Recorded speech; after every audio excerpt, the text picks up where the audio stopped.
question. Pangatlo. Ngano man si Kristo, magutahan ako. Si Kristo, ngano man nagpakamatay siya o gipatay? Nagpakamatay siya o gipatay? Si Kristo, ipatay siya. Wala siya magpakamatay. Wala siya magpakamatay. Ang ato nakita na ipatay si Kristo tungod sa iyang nagugugma ka na to. Pagpamatuon nga iyang gidawat ang kamatayon. Usa, makaingon sa ta na si Kristo ipatay tungod kay may ugma man sa kanato. O pwede po siya nga ingno na nagpakamatay siya tungod niya po sa gugma kanato. Wala siya magpakamatay. Wala siya magpakamatay. Aron makatagamtam ta og kaluwasan. Wala itong tuyo. Okay, Ingon nila.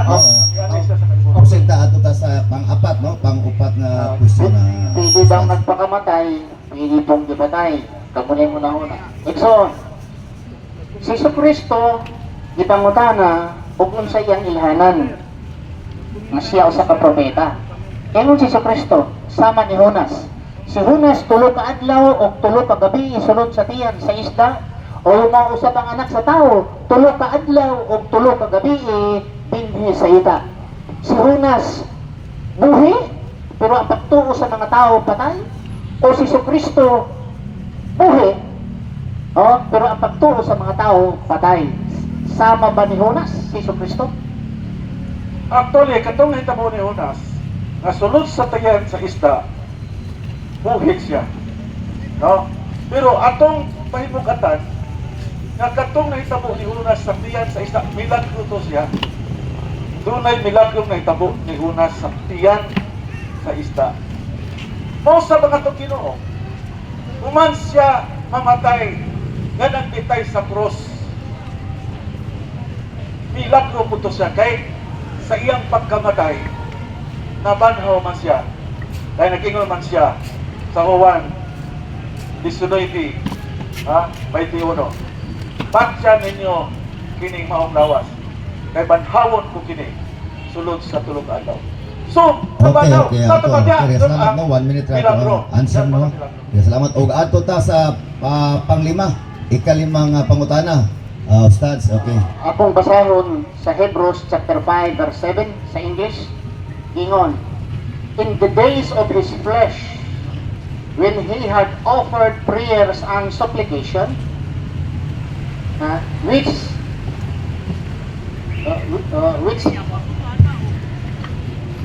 with allowed cries and tears, that was able him to save him from death.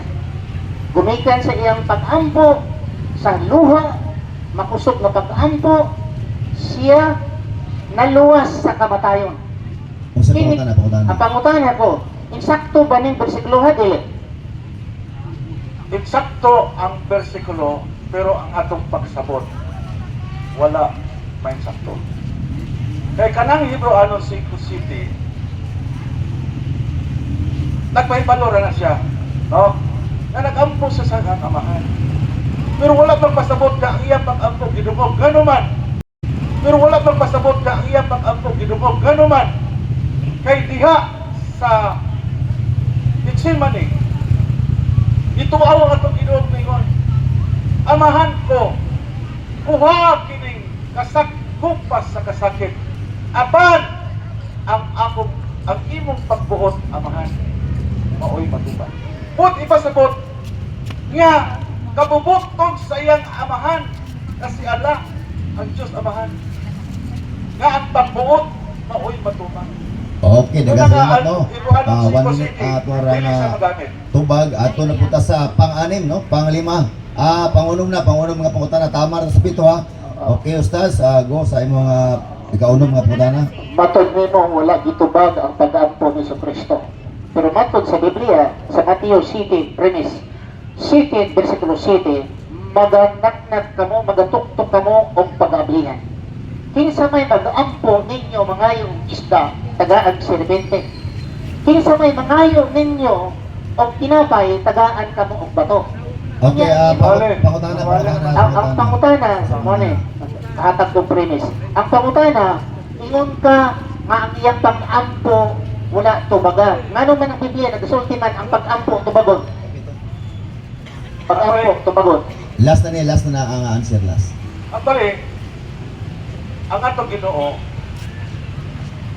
nagkuhan sa siya ng mga Father, take this cup upon me, but not my will, thy will be done. No? So, dili na ito makaingon nga si Kristo ginugog ang iyang pag-ampo kay dili gusto siya nga mamatay. Kay mao man ay ikatingin ni karon na si Kristo wala mamatay. Pero atong ibabatudan tumala sa Biblia o sa Holy Quran na si Kristo si patay kung gibanhaw ni Allah. Wala siya ako.